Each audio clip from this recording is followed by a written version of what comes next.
Final time समाप्त भइसक्यो दुवै दल बराबरीको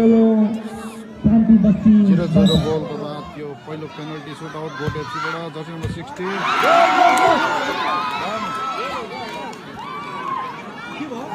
not goal. Given by Asif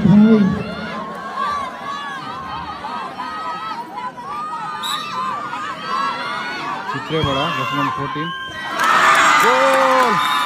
goal declared by umpire. Goat एफसीबाट दामी goal lovely goal good goal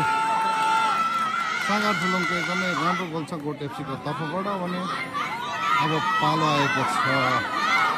चित्रे एफसी जर्सी नम्बर 9 को यो फ्रेमदेखि बाहिर नट गोल दर्शकहरूमा त्यत्तिकै जोस रहेको छ आज यो फाइनल खेलमा र अब पालो आएको छ जर्सी नम्बर 5 सिद्धार्थ प्रधान गोट एफसीबाट टिम क्याप्टनको पनि फ्रेमदेखि बाहिर नट गोल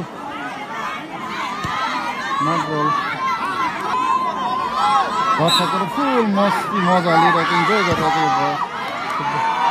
ओहो बाहिर चित्र एफसीको जर्सी नम्बर 8ले पनि मिस गरिसकेको छ यो गोट एफसीबाट अन्तिम पेनल्टी किक रहेको छ भने यो गोल एकदमै उहाँले फ्रेमभित्र लाउनु पर्ने छ बराबरीको लागि नट गोल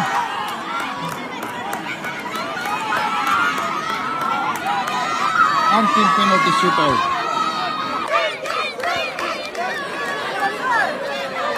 मेन्टिसको प्रतीक्षामा ओके यहाँ पेनल्टी विषय लिएर हल्का से दुवै दल माझमा वार्तालाप चलिरहेको छ अब पालाएको छ गोट एफसी शान्ति बस्तीको पक्षमा केही समय लिँदै प्रज्वल तामाङलाई दिएको छ यो पेनल्टी किक सर्ट एन्ड डेट पेनल्टी किक गराइरहेको छ सर्ट एन्ड डेटको निम्ति प्रज्वल तामाङको गोल फ्रेमदेखि बाहिर नट गोल नट चित्रेबाट जर्सी नम्बर 14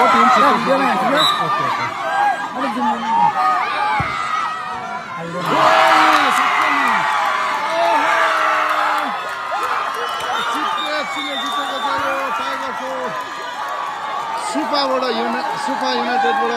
आयोजित गरेको यो अन्तिम फाइनल खेल भने